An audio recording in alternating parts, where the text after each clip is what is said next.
Selamat pagi jemaat yang dikasihi Tuhan.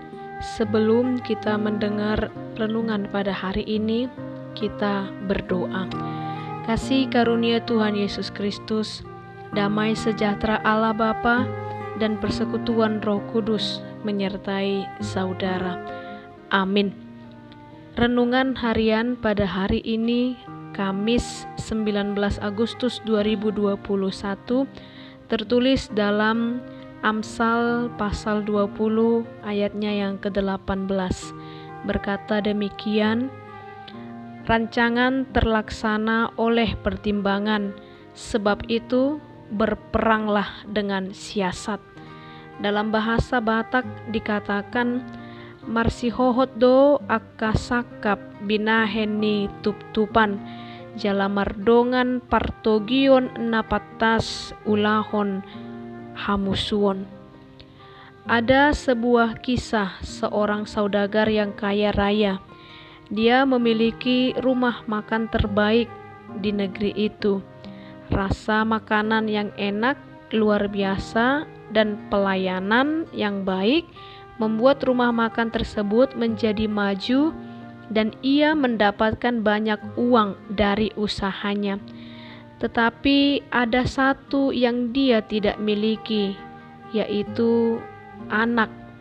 Oleh karena itu, dia ingin mewariskan usaha dan kekayaannya kepada orang terbaik dan yang dapat dia percaya untuk meneruskan usahanya ini.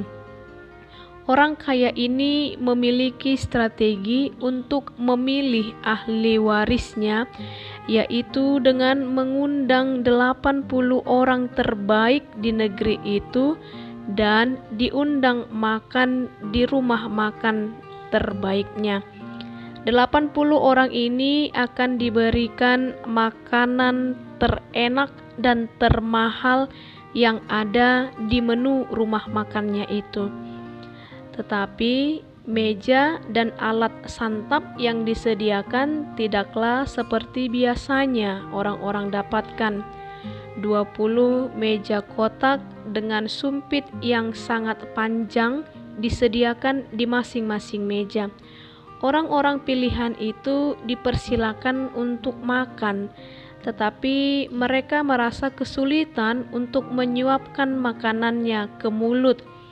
Orang kaya ini berjalan dari meja ke meja untuk melihat para tamunya. Dari meja pertama hingga meja ke-19, tidak ada orang yang berhasil menyantap hidangannya karena kendala sumpit yang sangat panjang itu. Tetapi sampailah ia ke meja yang ke-20.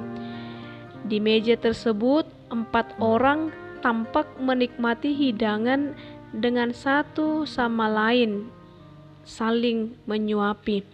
Memang sumpit yang disediakan sangat panjang, sehingga mereka bisa menyuapi orang di dekatnya dan sebaliknya. Hingga acara selesai, hanya mereka berempatlah yang kenyang, sementara yang lain tidak bisa menikmati hidangan karena berusaha sendiri-sendiri untuk segera menyantap makanan tersebut.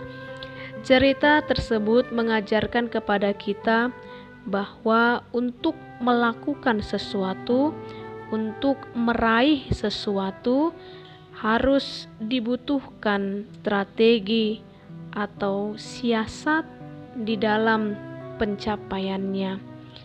Jemaat yang dikasihi Tuhan, sebuah statement berkata, senjata paling ampuh dalam sebuah perang adalah strategi. Pemenang dalam kompetisi dunia yang ketat adalah mereka yang memiliki strategi yang terbaik. Pengertian strategi secara umum berarti serangkaian tindakan terencana dan dilakukan untuk mencapai sebuah tujuan. Perikop kita pada hari ini di mana Salomo memakai kata siasat. Dalam King James Version, kata siasat sendiri diartikan sebagai kata wise, hikmat. Oleh karena itu, Salomo berkata, dalam pencapaian, di dalam rancangan yang dirancangkan oleh manusia, maka persiapkanlah itu dengan hikmat, strategi, siasat dalam bahasa Indonesia di dalam perikop kita ini. Alkitab mencatat Raja Daud sebagai seorang ahli strategi dalam banyak hal, salah satunya dalam berperang. Daud sangat mengenal karakteristik bangsa-bangsa di tanah Kanaan. Namun saat peperangan itu akan berlangsung, Daud memilih untuk mempercayakan dirinya kepada Tuhan Sang Panglima untuk mengatur strateginya. Ia meminta Tuhan memberitahukan cara untuk memenangkan peperangan saat melawan orang Filistin. Sebagai orang percaya, penting bagi kita untuk memiliki strategi, wise, hikmat dalam persaingan dunia ini. Namun, dalam persiapan penyusunan strategi, kita harus pertama-tama datang kepada Tuhan sebagai ahli strategi yang paling hebat. Di dalam penyusunan rancangan dalam kehidupan kita, firman kita pada hari ini berkata, biarlah pertama-tama kita datang kepada Dia Sang Pemberi hikmat, agar kehidupan kita ini boleh berjalan seturut dengan hikmat yang daripada Tuhan.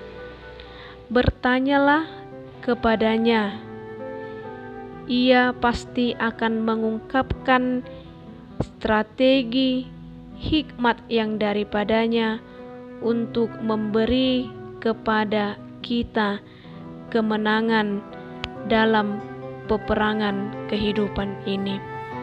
Tuhan memberkati aktivitas kita pada hari ini. Kiranya kita dijauhkan dari pandemi COVID-19.